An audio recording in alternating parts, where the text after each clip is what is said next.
Bonjour à tous, j'espère que vous allez bien. C'est semaine de repos, a priori chez Real France, en tout cas sur la chaîne YouTube, parce qu'évidemment tous les autres réseaux continuent de fonctionner à plein régime, en plus dans cette semaine. Mais comme j'ai vu que cette semaine et ces dernières heures, le Real Madrid était aussi bouillant que le désert marocain, je me suis dit que j'allais quand même faire une petite vidéo, parce qu'évidemment, même si on déconnecte, on essaye de déconnecter un peu, on déconnecte jamais vraiment, et encore plus dans une semaine aussi agitée d'un point de vue mercato. Donc petite vidéo pour faire un petit peu le point sur les situations, parce qu'on lit, on entend beaucoup de choses comme toujours. Franco Mastantuono, c'est assurément le joueur qui est en train de faire couler beaucoup d'encre du côté de Madrid, mais pas seulement. On le sait, hein, il y a déjà un passif avec le Real Madrid, l'année dernière notamment. Le Real était déjà proche de le signer l'année dernière. Sauf que voilà, il y avait eu des soucis, des complications d'un point de vue financier, qui fait que le Real Madrid avait complètement coupé les ponts avec l'entourage de Mastantuono. On en a parlé rapidement, hein, on a eu son nom qui a un petit peu circulé durant l'été, on l'a vu à travers la revue de presse, mais rien de très concret. On a juste Santiago Solari, hein, finalement, qui fait toujours qui a maintenu entre guillemets cette liaison entre le Real Madrid et entre Mastantuono et son entourage. Sauf que voilà, la nouvelle bascule, c'était il y a quelques jours, quand on a appris que le Paris Saint-Germain était tout proche, même très avancé dans une discussion avec le joueur argentin pour le recruter tout simplement. Et c'est à ce moment-là que le Real Madrid s'est réveillé. Donc on a Marca qui faisait un petit peu ce parallèle avec ce qui s'est produit avec Arda Güler, hein, il y a 2 saisons. Il était proche du FC Barcelone. Finalement, le Real a renversé la situation en un rien de temps. Bon, est-ce que c'est vraiment calculé? Est-ce que c'est vraiment... on peut parler de coups réussis? Oui, si tu arrives à le signer en finalité. Mais moi, j'ai quand même plutôt tendance à penser que c'est peut-être le Real qui est parfois un peu trop passif dans certains dossiers. Bon, on verra bien en tout cas ce qu'il y en est pour la finalité, même si la finalité... Au moment où on se parle, il y a plus grand monde qui a de doutes. Mastantuono va jouer au Real Madrid. Fabrizio Romano le disait déjà hier, il a confirmé là tout à l'heure, juste avant que je tourne la vidéo. Le Real est le clair favori pour recruter le joueur argentin lui-même, qui a décidé de rejoindre le Real Madrid. Du côté des radios espagnoles, enfin des médias espagnols de manière générale, on nous parle aussi d'un coup de fil, d'un coup de téléphone de Xabi Alonso pour Franco Mastantuono, pour lui parler un petit peu de son projet. Il semblerait que ce soit un appel fructueux qui ait porté ses fruits. En tout cas, ça peut être l'un des éléments qui a fait basculer tout ça en faveur du Real Madrid. Du côté de la presse argentine aussi, très important, il n'y a pas de doute, Mastantuono va rejoindre le Real Madrid. La seule question qui reste encore en suspens au moment où on se parle, c'est: est-ce qu'il va rejoindre le Real Madrid dès à présent, et donc avant le mondial des clubs? Est-ce que ce sera après le mondial des clubs? Ou est-ce que ce sera plutôt à la fin de la saison en Argentine, c'est-à-dire décembre, janvier? On verra bien, ça reste la question en suspens. Je le vois pas faire le mondial des clubs avec le Real Madrid. Je pense qu'il fera quand même au moins avec River Plate. Je pense que ça fera partie des points de négociation avec le Real Madrid, parce que c'est les derniers points de détail en gros qui sont en train d'être négociés au moment où on est en train de parler et de tourner cette vidéo. Donc on verra bien, mais en tout cas Mastantuono au Real Madrid, ça sent très bon. Et a priori ici il y aura, alors en Espagne, on nous commente déjà un petit peu le profil du joueur, pour ceux qui le connaissent bien.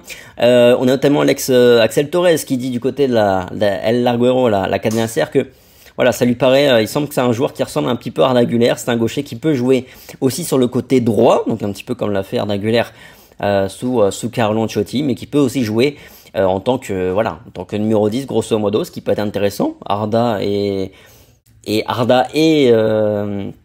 Mastantuono, qu'on est en train d'opposer peut-être d'une certaine manière.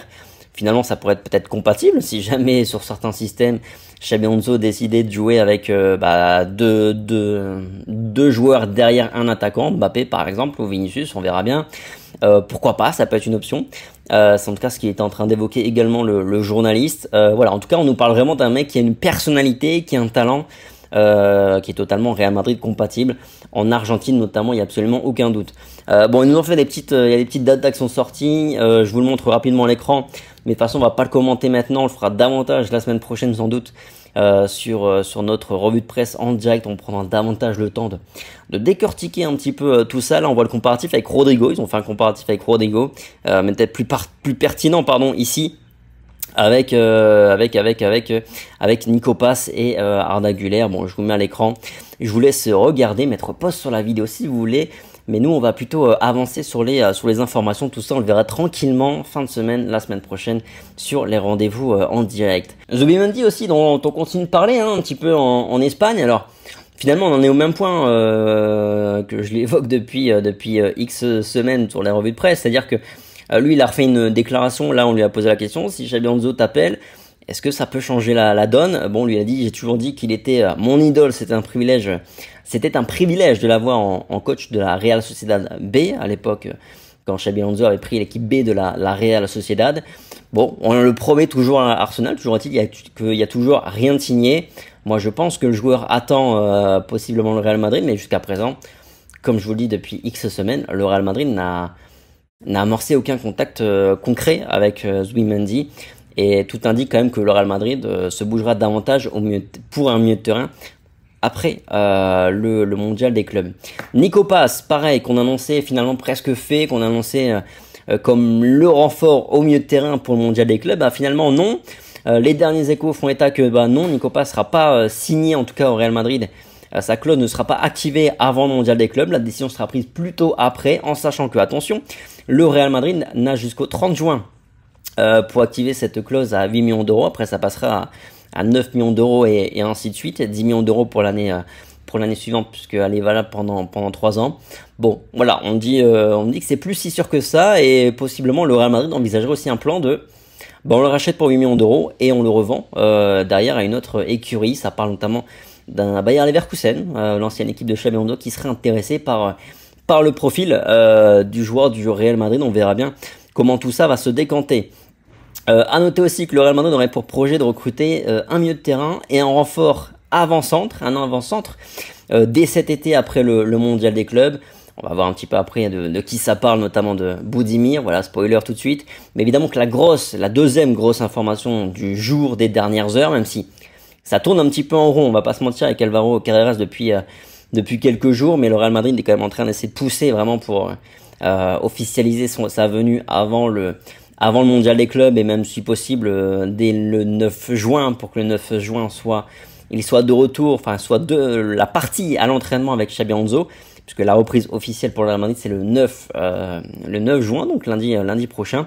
Bon, voilà, en tout cas, Naninho là qui est très très bien renseigné sur ce dossier depuis le début, nous dit que voilà, c'est bouclé, que le Madrid va débourser 52 millions d'euros pour l'ex-Conterno. Ils paieront ça en 2 fois.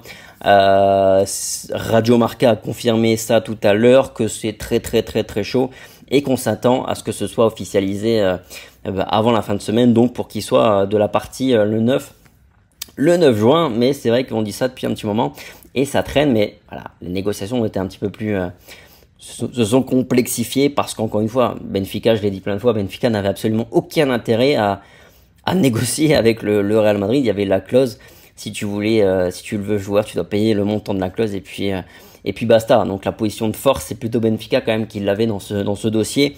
Voilà. Par ailleurs, on me dit que les contacts sont constants, blablabla. Le joueur, en tout cas, lui, c'est une certitude, a dit qu'il voulait jouer au Real Madrid. Et donc, a priori, ça se conclura avant le mondial des clubs. Mais à noter quand même que c'est Benfica qui doit d'abord faire le communiqué avant le Real Madrid. Je vous parle à l'instant là de le Real Madrid qui cherche aussi un attaquant potentiellement plutôt après le mondial des clubs. Le profil recherché, c'est un gars expérimenté, qui est peu coûteux, que ce soit en termes de salaire et de transfert. Et de qui on parle? Ante Budimir, le joueur d'Osasuna, qui coche toutes les cases avec une clause libératoire fixée à 8 millions d'euros.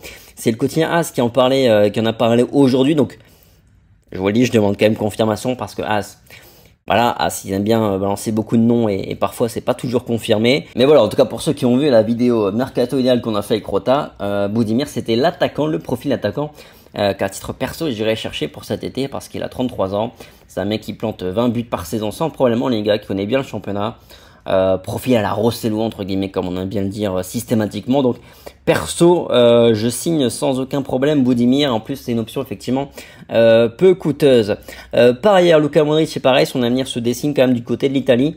On l'avait tous dit sur les lives, on était quand même tous à peu près d'accord pour dire qu'il terminerait en Serie A. L'AC Milan, a priori, c'est ceux qui tiennent la corde aujourd'hui. Fabrizio Romano a confirmé l'information. Il signera a priori un contrat une année avec une autre en option. Il prendra 3,5 millions d'euros de salaire net plus des bonus. Voilà, a priori, l'AC Milan pour Luka Modric. Je trouve que c'est une très très bonne destination. Et par ailleurs, ils font pas la Ligue des Champions. Et donc, il ne retrouvera pas le Real Madrid. Par ailleurs, j'ai vu aussi des petits bruits par rapport à Antonio Rudiger. Marca qui confirme que voilà, a priori, il n'y a pas de raison de penser qu'il partira. Rudiger, effectivement, il y a un monde où il partira en Arabie Saoudite. Mais ce monde, à mon avis, c'est pas cet été. Je pense qu'il refera au moins une saison au Real Madrid. Et après, on verra bien. Et puis, par ailleurs, dernière petite information. Le Real qui suit de près une jeune pépite marocaine, milieu de terrain. Je connais pas du tout, Azzedine Ouazzane, j'espère que je le prononce bien, qui joue du côté de l'Ajax Amsterdam. Pour l'instant, pas d'approche officielle, nous dit Fabrizio Romano, également le journaliste de Relebo qui va fermer ses portes par ailleurs. Mais le joueur est sur la shortlist des talents suivis par le Real Madrid, à qui il plaît beaucoup. On verra bien. Pour ce qu'il en est et jusqu'où ça ira cette histoire. Bon voilà pour ce petit tour d'actu, j'espère que ça vous aura plu, format un petit peu particulier, on n'a pas l'habitude de faire ce genre de format, on prend davantage le temps d'habitude sur les lives, on échange davantage aussi avec vous tout simplement. J'espère que ça vous aura plu, en tout cas j'ai fait avec les moyens du bord pour vous distiller les informations de manière la plus synthétique possible, un peu à l'instar d'un chronique foot de Thomas par ailleurs, qui fait ça je pense bien mieux que moi. Merci beaucoup en tout cas d'avoir regardé la vidéo, mettez le petit like comme d'habitude, passez une bonne fin de semaine, prenez soin de vous. Demain, à mon avis, on se retrouvera pas. Et à mon avis, on se retrouvera sans doute soit samedi, 12h30, soit dimanche, 12h30.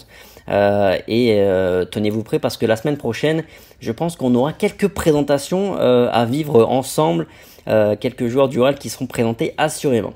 Sur ce, on se dit à très vite sur la France. Ciao!